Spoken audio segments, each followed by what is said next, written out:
আপা, আপনারে দেখাশোনার জন্য দায়িত্ব আমার। আপনারে আজ ভালো করে সম্পূর্ণ শরীর আমি গোসল করাই দিব। আরে আপা বলি, আরে দাঁড়ান, কি হইছে? আরে বালতি আপনি দিচ্ছেন কে? আমি বালতি আপনার তালেব। ওই তার আগে কর, তুই কেহেনে? আপনার আব্বা তো আপনার পর্দার জন্যই তো আমাকে রাখছে। বডি কাটের কাজে তো পাশে পাশে গোড়া। এটা কোনো কথা হইলো?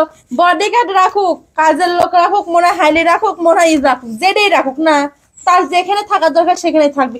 এখানে আমি গোসল করবো, এখানে কি তোর আশা লাগবি? হ্যাঁ আচ্ছা আমি নিয়ে দিতেছি। মর জ্বালা, এই জ্বালা আমি কোনে রাখবো? বাজানে যে কিসের লাগে বলটার আমার বডি গার্ড রাখছে।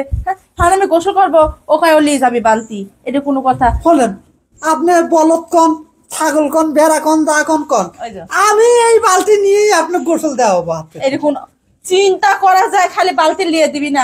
কি কইলি? আবার গোসলও করা গেছি, পুরাই গেছি আমি, আমার বাপের মাথাও গেছে, সাথে সাথে আমার এই তোর বডিগার্ড রাখছে না আমার খেয়াল রাখার জন্য, তাই না? জি জি, গোসল করা দেওয়ার জন্য কি রাখছে? আপনি সব কাজই তো হরান লাগবে। ও আমার সব কাজ করতে কইছে? মুসিবত মুসিবত হলে এদিক কলাই মারবো না আমি মরবো নিজে বুঝতেছি না। কি আপনি মরলে পারা? আরে আমি কোনে চাকরি করে খাবো?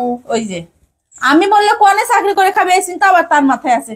যদি চাকরি করার ইচ্ছা থাকে তাহলে এটি সুন্দর করে দাঁড়ায় থাকবো, আমি গোসল করবো, তারপর আসবি। দেখছো চিন্তা করছে। আচ্ছা আমি বয়া দেই। আবার করে বয়া দিবি? ছাড় তো, গোসলে আমি করবো না, গোসলে আমি করবো না, গোসল করতে আমি যাবো, ওই যে বালতি নিয়ে দিবি। হ্যাঁ শোনেন ম্যাডাম, আপনার আব্বাই যদি শোনেন আমারে মারিয়া হাতা ব্যথা করে আলাইব যে তুই কি হবে এসে আমার মাইয়া বালতি নিয়ে গেল, তুই নিয়ে গেলি না, তোরে কি জন্য আমি টাকা দিয়ে রাখছি? হ্যাঁ হ্যাঁ রে, এটা কোনো কথা? হ্যাঁ কি করবো আমি বুঝতেছি না এরকম বডি গার্ড দিয়ে। আচ্ছা ঠিক আছে, বালতি আমার নিয়ে দেওয়া লাগবে না, তোর সাথে এত ইচ্ছা বালতিটা ওখানে রাখে শুধু এনে দাঁড়া হবো, আমি গোসল করে বাইরে দুজন একসাথে যাবো, কেমন? আচ্ছা তাহলে আমি নিয়ে যাই। আমার বাপের জন্ম আমি বডিগার্ড দেখছি, ইমনের কাজে আমি বডিগার্ড আমি জীবনে দেখিনি। হ্যাঁ অক্ষর অক্ষরে দায়িত্ব পালন করে, আবার কয় কি আমারে গোসল করে। এই যে আইছে আইছে। আচ্ছা দিছি। আচ্ছা এনে হেনে চুপচাপ, এক ধাপ যেন আগানো না হয়। হ্যাঁ আচ্ছা আমি শক্ত বডিগার্ড। আপনি কোনো টেনশন করেন না ম্যাডাম, আমি এনে স্টিল ভাবে দাঁড়া থাকি। ওই আমি কি গোসল করবো না তোর সাথে পেছাল পারবো? হ্যাঁ আমি গোসল করতে ঢুকবো, এই সময় যদি এত প্রশ্ন করে, প্রশ্নের উত্তর দেওয়ার জন্য তো আমার ছুটে ছুটে বাইরে হয়ে আসা লাগবে, তাই না? না তা ঠিক আছে, তারপরে আপনার যত্ন যদি না হলে আমি বেতন পাবো কেমনে? হাই হাই, বেতনের জন্য আমার 12টা বাজাচ্ছে, এত যত্ন না 12টা বাজানো। বুঝে না আবার বলে আমি বুঝি না। হ্যাঁ এই যা তো যা।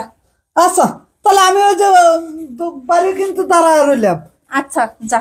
আচ্ছা মুসিবত, মানসিক দেখেছি বাইক লোক রাখে কাজের জন্য, ওর যে কাজ সেই কাজই করে। ও বডিগার্ড রাখছে বিদায় আমার সাথে গোসলখানায় যাবে কি, আবার কি বলে গোসল করাই দিবি?